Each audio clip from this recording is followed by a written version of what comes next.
अरे मोदी जी, राहुल गांधी ने तो आपको राजा ही बना दिया, एक ऐसा राजा जिसे चेहरा ना पसंद आए, मोहरा ना पसंद आए, चाल ना पसंद आए तो वह डिलीट ही कर देते हैं।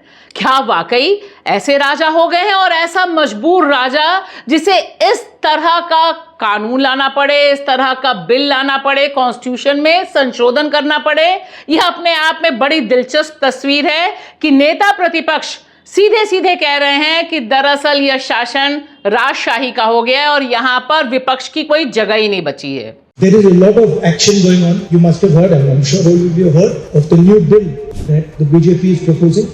We are going back to medieval times when the king could just remove anybody at will. There's no concept of what an elected person is. He doesn't like your face, so he tells ED to the case, and then democratically elected person is wiped out within 30 days. This is new.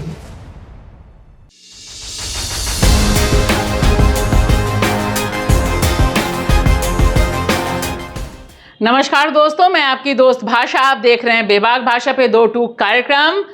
जो नया bill सदन में पेश किया गया, जिस तरह से कॉन्स्टिट्यूशनल अमेंडमेंट के लिए इतनी तैयारी की मोदी सरकार ने, उसके बारे में नेता प्रतिपक्ष कांग्रेस के नेता राहुल गांधी ने आखिर यह क्यों कहा कि हम मिडीवियल एज यानी राजा महाराजा के शासन में जा रहे हैं, और वह ऐसा शासन जहां पर राजा को किसी की शक्ल पसंद ना आए तब वह उसका किस्सा ही खत्म कर देता है। और यहां कांग्रेस ने जो एक्स प्लेटफॉर्म पर यह वीडियो डाला, उसका मैसेज डाउन द लाइन बिल्कुल क्लियर है कि अब इसके जरिए ईडी उन्होंने नाम लिया, लेकिन हम जानते हैं कि तमाम जो एजेंसियां हैं वह किस तरह से काम करती हैं और किस तरह से काम करके देश के कॉन्स्टिट्यूशन का खात्मा तमाम हो रहा है। और राहुल गांधी ने यह विस्फोट किया सदन में खड़े होकर सेंट्रल हॉल में, क्योंकि मौका था बी सुदर्शन रेड्डी के लिए बैटिंग करने का।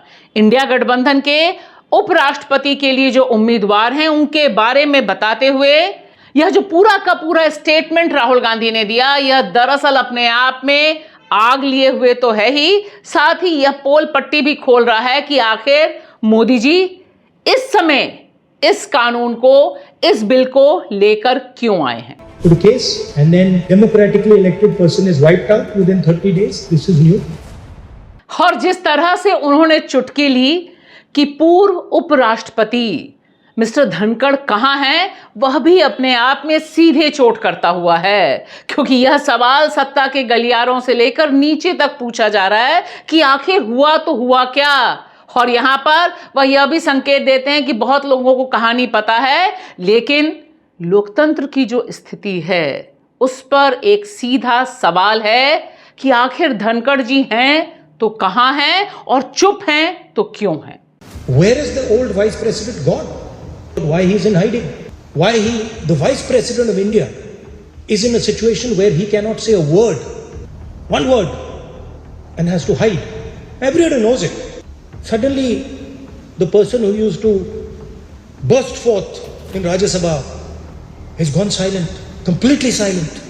So this is the times we are living in. आज संसद में भी इसको लेकर जबरदस्त हंगामा रहा। जब मैं बोल रही हूं इसको लेके, तो वह जो नया बिल मोदी सरकार लेकर आई है, जिसके जरिए प्रधानमंत्री से लेकर मुख्यमंत्री और मंत्रियों को तुरंत ही चुटकियों में सत्ता से हटाया जा सकता है अगर उनकी 30 दिन या उससे अधिक की गिरफ्तारी होती है। उन्हें दोष नहीं, सिर्फ गिरफ्तारी के आधार पर अपनी कुर्सी छोड़नी पड़ सकती है। और इस पर विपक्ष ने दिन भर जबरदस्त हंगामा काटा, और यह हंगामा इसलिए भी है क्योंकि सबको समझ आ रहा है मोदी जी कि इसके पीछे आपकी पॉलिटिक्स क्या है।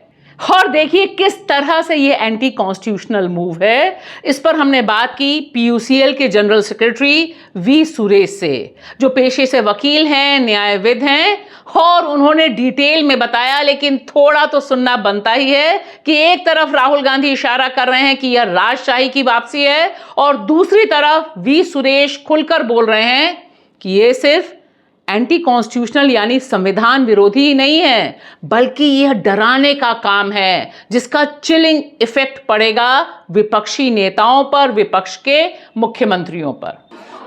देखिए, जो भी नया कानून ला रहे हैं उस उस कानून लाने के लिए ऑब्जेक्ट्स एंड रीजंस बोलते हैं कि statement of objects and reason, जो जिस कारण के लिए ये कानून ला रहे हैं वो बताना पड़ता बहुत ज़रूरत है। इस कानून के पीछे जो है पूरा 100% पॉलिटिक्स है।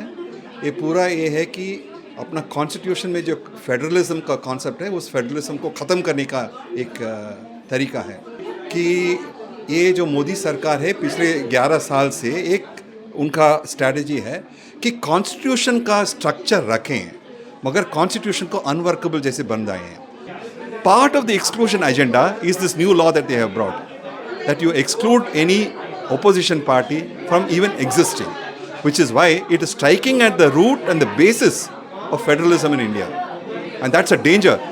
फिलहाल राहुल गांधी को अभी आग और आस दोनों बिहार के धधकते खेत खलिहानों वहां की जमीन से मिल रही है और इसलिए ही वह इंडिया गठबंधन के तमाम वरिष्ठ कनिष्ठ नेताओं को आमंत्रित करते हैं कि आकर देखो बिहार और देखो कि किस तरह से बिहार ही रास्ता दिखा सकता है, क्योंकि इस मामला सिर्फ बिहार का नहीं, इसके बाद असम है, इसके बाद तमिलनाडु है और पूरा देश है। यह भी इंपॉर्टेंट मैसेज है जो नेता प्रतिपक्ष ने इंडिया गठबंधन को दिया। And you will see I am inviting all the senior leaders to come and see this fire because it is catching fire. मतलब वो आग फैल रही है, उसको रोका नहीं जा सकता। वो सारों के मुंह में है।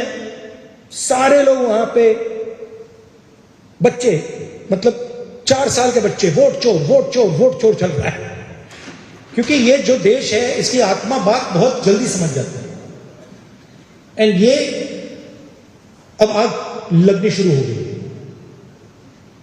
इनकी थिंकिंग थी कि महाराष्ट्र चोरी कर लिया, हरियाणा चोरी कर लिया, बिहार चोरी कर लेंगे, बंगाल चोरी कर लेंगे, असम चोरी कर लेंगे, इनकी ये थिंकिंग थी।